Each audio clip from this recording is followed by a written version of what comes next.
Welcome to the shop. You're seeing, I'm holding the FMS Ranger 1.2, wondering where the heck is the 1.8 based on the thumbnail. First, let me talk a little bit about, obviously I like this plane. I've made a ton of videos on this plane. I think it is one of the best trainers out there. But what defines a really good trainer? Because I think that's important. You know, first and foremost, it has to be easy to fly. Has to have a lot of stability naturally built into it. Gyro or no gyro, it has to be an incredibly stable plane. Stall characteristics have to be gentle. It has to be easy to see. Stalls, by the way, easy to recover from. They need to be durable, easy to repair, easy to bring to the field, something that's not an arduous task. This plane fits the bill. It does it all. And I've made a ton of videos on it. I just posted one a couple weeks ago on modifications to this thing. But there might be something else out there that I think could even be better than this. Okay, we have the FMS Ranger 1.8 or 1800. It's a 70-inch wingspan. The other one is a 48-inch wingspan. Big difference. And this plane flies different. I'm going to go into a lot of the details, the pros and cons of this plane. Going to go through the unboxing, the assembly, the mods, how I have it all set up. We're going to maiden it briefly, and then I really want to go into the specific details on why this plane it's a must-have. There's so many positives about this that click that list of what makes a great beginner plane. So I want to highlight all of those. So, in the meanwhile, though, obviously hit that like button. Also, if you have a question throughout any of this, shoot me a comment. I answer all my comments. Links to this plane, along with discount codes, are in the description below. And let's get on with it. The Ranger 1.8 is quite a bit bigger than the little brother that I really like, the 1.2. But this one it's a pretty big surface area and super lightweight. So everything I've heard is that the wing load on it is fantastic and they fly just floaty, floaty, floaty. So very excited about that. The upper container here has the two wings, and the wings quick connect into the fuselage. And then these just slide on and have like a cotter pin. Now the difference between this Ranger and the smaller one, is this one has flaps. So we got a lot of pieces here. That is a significant rudder, significant vertical stab. Nice. Looks like it's all screwed together.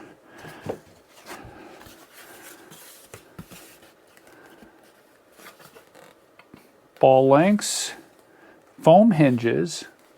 I'm trying to look, I'm out of the camera, I know, but I'm trying to hold it up to one of my lights here to see if there's any. Nope, just foam hinges. Wheels, big.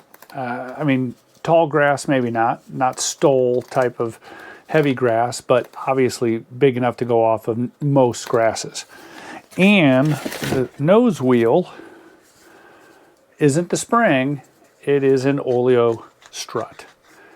Big tires. So taking off of some grass from a grass field, that will be no problem whatsoever for this plane. And we've got the fuse. And that is a pretty significant size plane.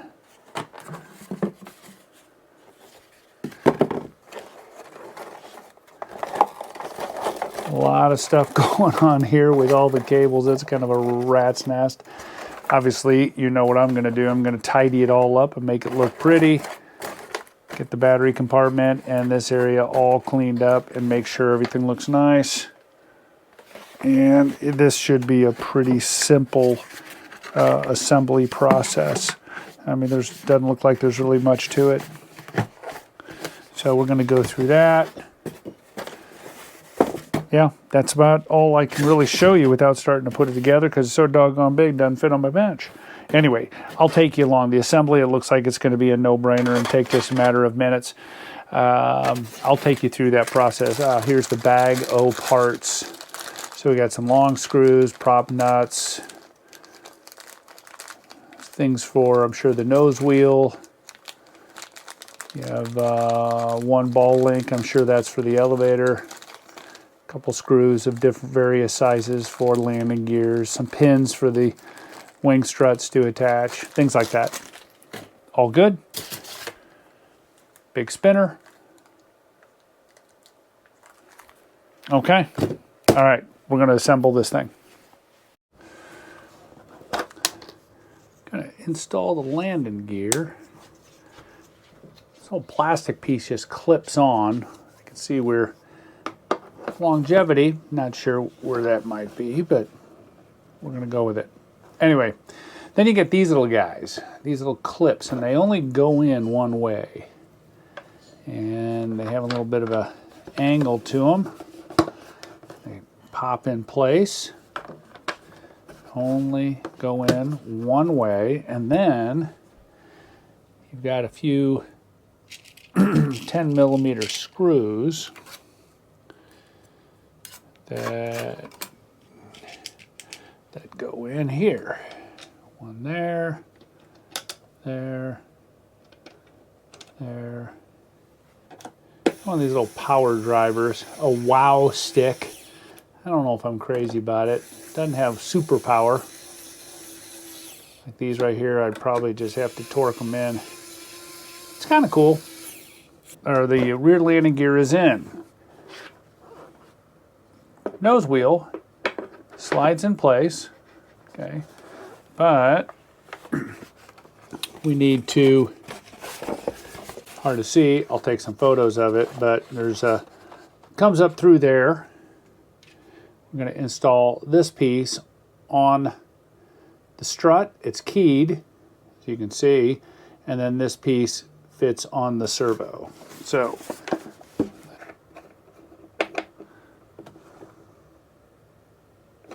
tighten that, and I think we're good to go there.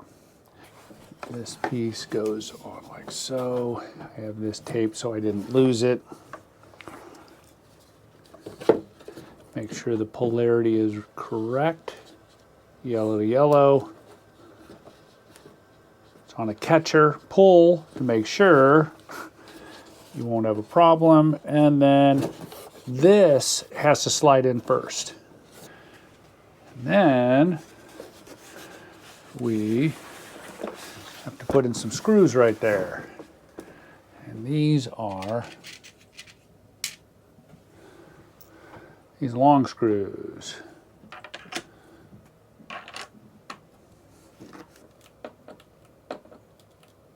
Okay. And we're done with that. So, need to put on the control rod and ball link for the elevator. Every place there's one of these little C-clips holding it together, holding the wheels on. In the front strut, there's some pins. Come on, get out there. Just put a dab on that C-clip so they don't go flying off. You could use whatever. I have phone tack handy, so that's what I used. One of the real benefits of this plane is the fact that the wings, you know, it's a huge plane. The wings need to come on and off for transportation, and this is very simple.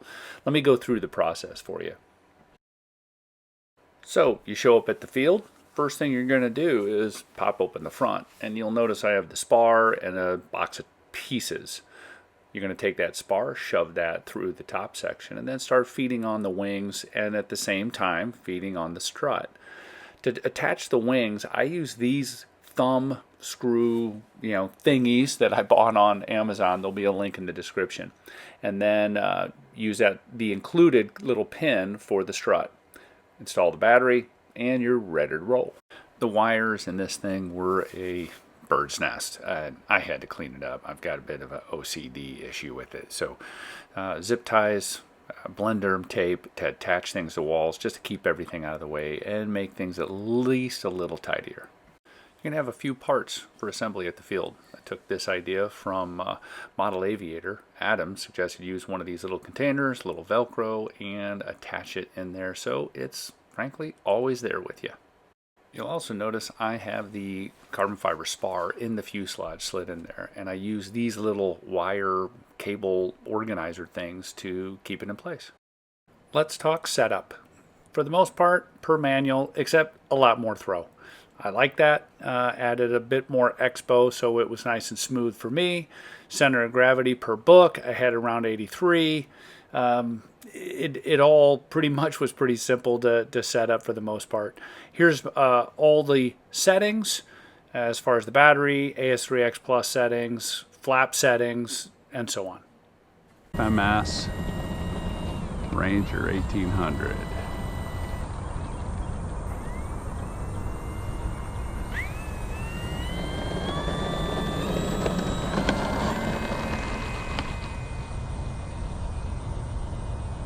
That sun is a pain. Manual mode. Well, I haven't touched the trim yet, and it's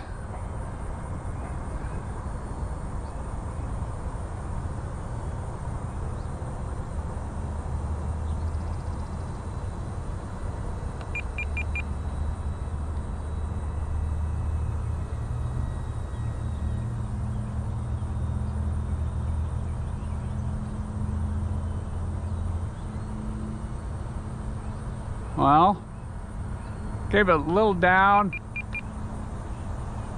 a little more down.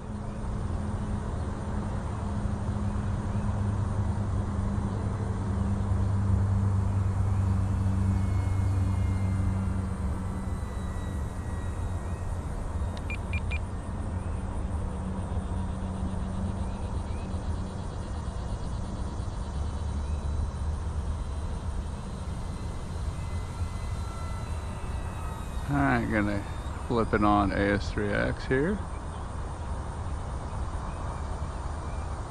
Just for fun, it doesn't need it clearly, it doesn't need anything. AS3X mode.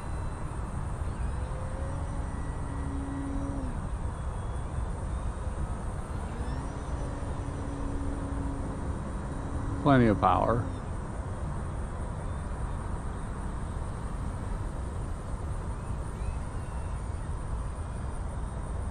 Manual mode. Let's do a stall test. Full elevator. Full elevator. Oh, there she goes. She dropped a wing.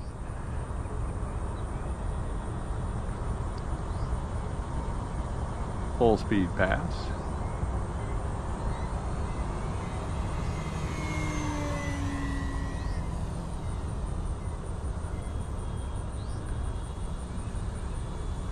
A little flap. Take off flaps.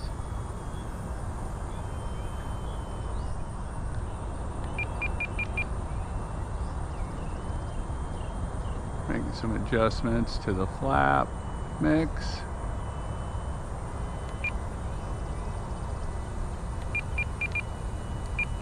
Little down. Landing flaps. Landing flaps a little bit more.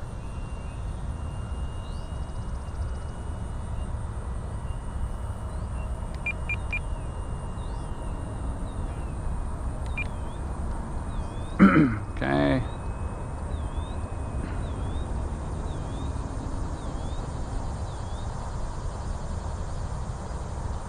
Bring it in for a touch and go.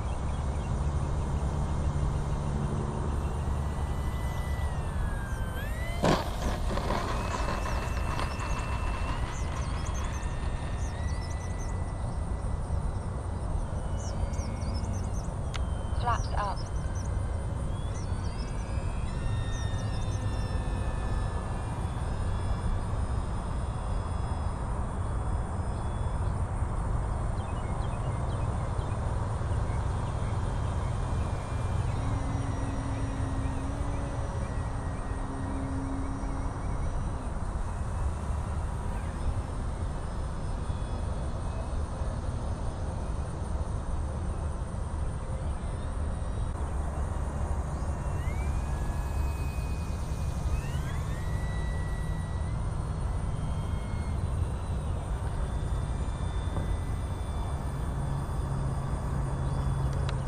Flaps up. Alright, how is it with accelerated stalls and such? I think I know the answer to this.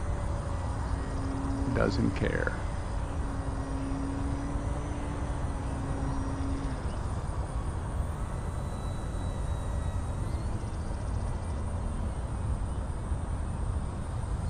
Takeoff flaps. 20 seconds. Landing flaps. Alright, we're going to come in for our landing. Adjust the elevator just a little bit more, I think, on the mix. Go back on throttle a little.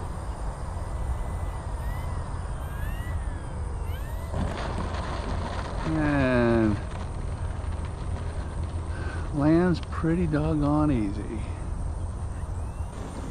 No doubt this is a very capable plane. From short takeoffs to short, slow landings and everything in between. Let me show you.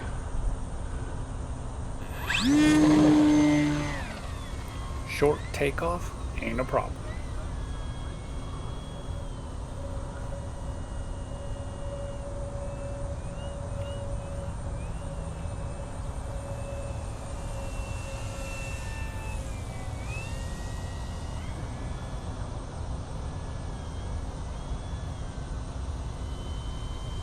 Just super slow, stable flight. I mean, just it doesn't drop a wing, it doesn't stall. Yeah, I guess if you work real hard at it, you can. But that's where I think this is one of those amazing beginner planes that's just floaty, perfect.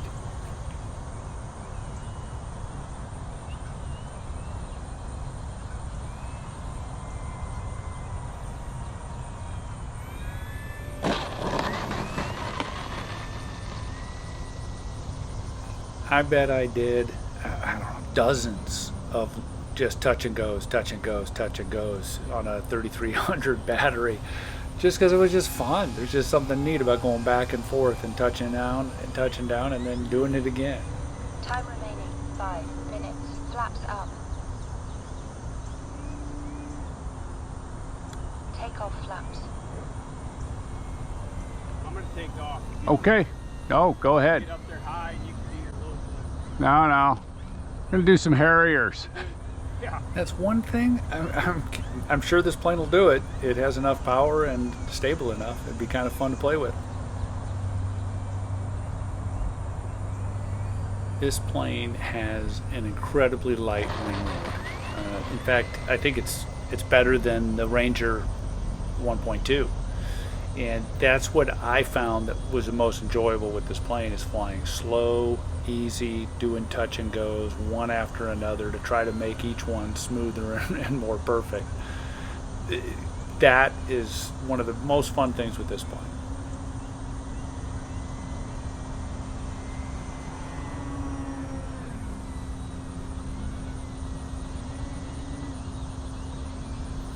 You hear me say bigger flies better, and I truly believe that. Here's another aspect. I can see this plane a lot better due to the fact that almost 60% of the viewers on my channel are over 50 years old, and our eyes ain't getting better. And frankly, we can afford an extra couple bucks to get a bigger, better plane. I'm just saying, that's where I'm putting this plane is a must-have. If you can get it, you should get it.